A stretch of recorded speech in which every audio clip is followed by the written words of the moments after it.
продолжаем наш урок и тему архетипы.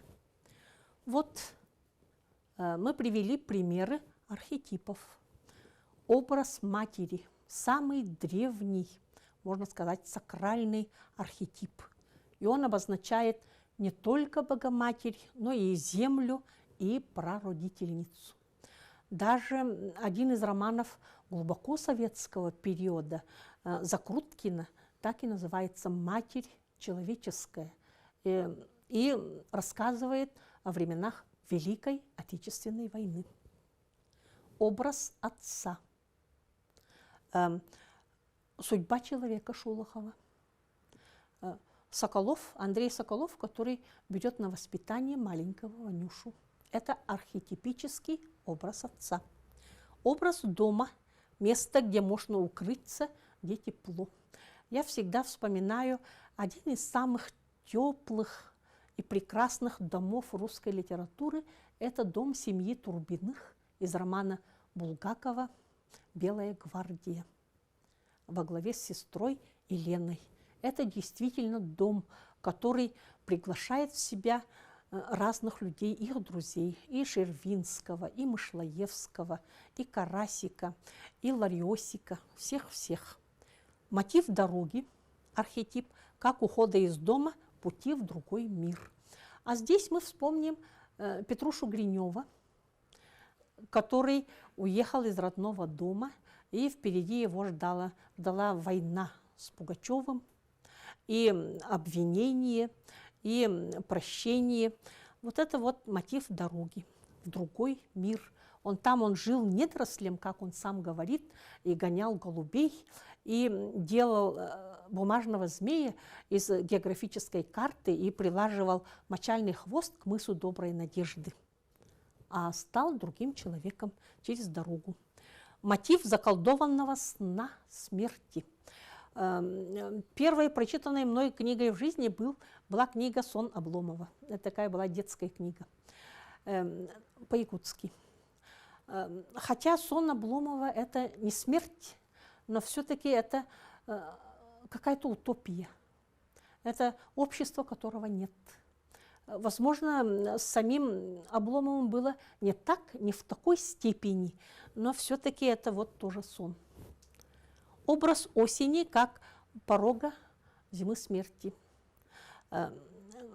Тут можно вспомнить 4 времени года в романе Пушкина Евгений Онегин, и осень, и в романе Гузель Яхиной.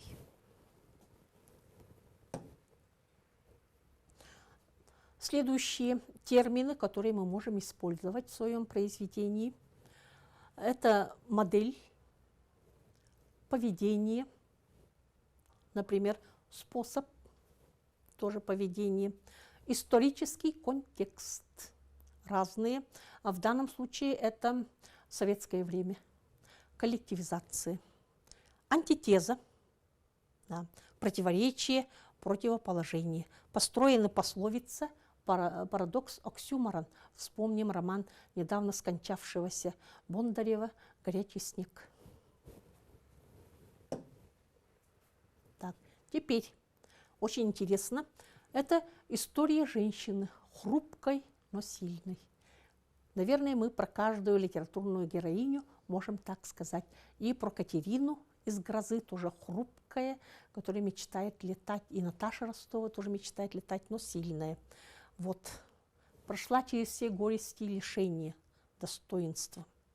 Не знала в жизни тепла и счастья, только тяжелый труд. И вот один день татарской женщины. Здесь я вспомнила один день Ивана Денисовича Солженицына в лагере. Вот. Начинается с ночного горшка свекрови, которую она должна утречком вынести. Накормить скотину, замесить тесто, расчистить дорожки, в лес за дровами, домашние дела, мыть свекровь в бане, даже вернувшись после поездки за дровами, когда она очень устала и хотела лечь на свой сундук, так свекровь захотела мыться. И в рассказе Солженицына Иван Денисович говорит, он вот прошел хороший день, почти, можно сказать, даже счастливый. А мысль Зулейхи такая, что хороший муж, хотя он такой вот суровый, и свекровь тоже суровая женщина, жесткая, как сказали бы. Хороший муж не бросил меня в лесу, когда она выпала из повозки. Даже.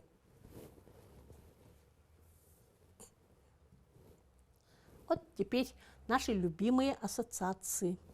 Вот поэтому я и взяла книгу Кулаковского. Это портреты якутских женщин, такое большое стихотворение. Песни старухи, которой исполнилось 100 лет. Тут можно вспомнить вот мать мужа Упыриху и деревенская женщина. Вот смотрите, между прочим, это мои бабушка и дедушка. Это тоже вот 20-е годы, поженившись. От доения коров уставшая, выгребанием навоза измученная, хождением по воду измотанная, кручением жерновов измочаленная, руки вилами измозолившая, от скверной пищи обессилевшая, каши с заболонью нахлебавшаяся, перемерзшей простоквашей наевшаяся. Вот. Жизнь якутской женщины тоже была полна лишений, полна труда с утра до вечера. Так. Или вот девушка вышла замуж, молодая, симпатичная, но такая вот счастливая жизнь недолго длилась. Вспомним еще и Дарью из поэмы Некрасова «Мороз, красный нос». Она тоже поехала за дровами. После смерти мужа а Дарья стояла и стыла в своем заколдованном сне. Дети остались без матери. Сколько здесь архетипов. Счастливая жизнь недолго длилась, желанная жизнь никак не давалась, спокойная жизнь во сне не снилась. Началась работа, пошли заботы, подкалась нужда, стали истощаться от труда и забот, и ребятишек рожала каждый год. И на кладбище у Зулейхи лежат 4 дочери, которые совсем крошечными ушли из этого мира. А это вот моя тетя, сестра моей бабушки, Евдокия Иннокентьевна Савина, которая одной из первых якутских женщин стала бороться за равноправие с мужчинами. И она выступала на нескольких съездах ЦИК с такими речами. Известная женщина.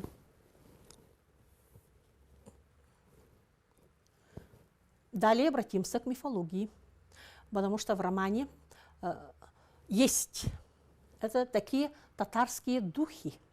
И даже слово «бичура» я сравнила со словом «ичи». Ну, что-то созвучное есть, хотя бы звуки «и» и «ч». Бичура в сенях, банная бичура, дух околицы.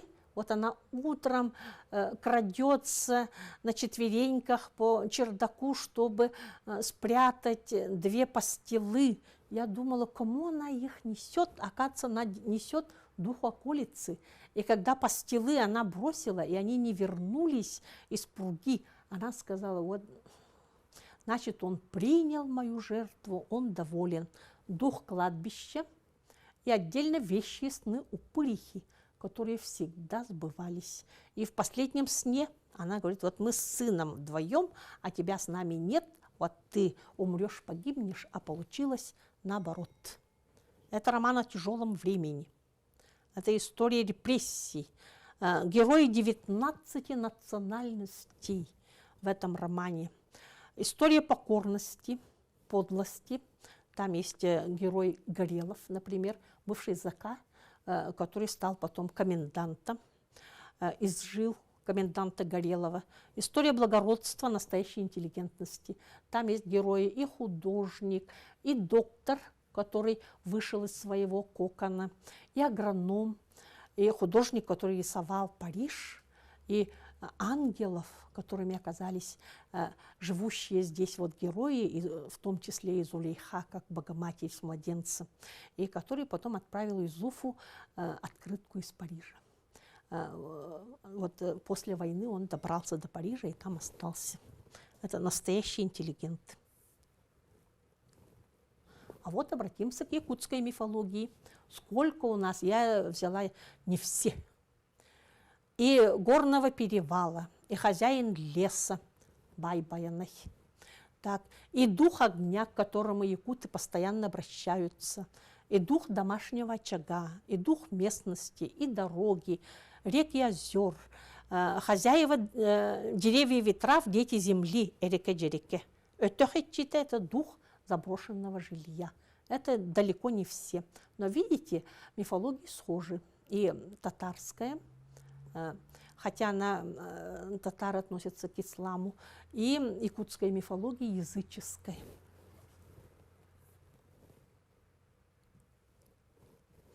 Так. И последнее. Мы, конечно, на таких коротких уроках не сможем объять необъятное и полностью исследовать это произведение. И поэтому мы заканчиваем это на оптимистичной ноте. Поселок, который основали ссыльные, и Зулейха в том числе, добравшись до острова на Енисее, они назвали 7 рук, потому что 4 как бы основоположника, но один из них, лучший строитель, у него была только одна рука. Поэтому 7 рук они назвали. Но машинистка по ошибке напечатала 7 рук без мягкого знака. И это слово созвучно, там есть эта легенда, древней легенде восточной о птице счастья и справедливости Семруг. Только одна буква отличает. Иначе она называется Симург. Так. Потому что герои нашли свое счастье, вот как Иван Денисович, почти счастливый в лагере. Одни у них таких на 10 лет у него. А здесь вот герои нашли свое счастье в неволе. И комиссар, и доктор, который даже уехал из поселка в районный центр, и художник, извините, тут написано художников, художник, как не увидела, агроном, бывший зэк, полковник-кузнец, Юзуф, сын, у которого тоже впереди дорога, архетип дороги, который получает паспорт из рук Игнатова, Иосиф Иванович Игнатов и, конечно, счастлива Зулейха. Я думала, что в начале романа она старая, ей всего 30 лет. Она открыла глаза и увидела мир. И мы с нетерпением будем ждать, когда покажут этот сериал. Я призываю вас посмотреть, потому что и можно читать, и можно смотреть, а можно сначала посмотреть, а потом уже прочитать, и чтобы сложилось ваше собственное впечатление об этом романе.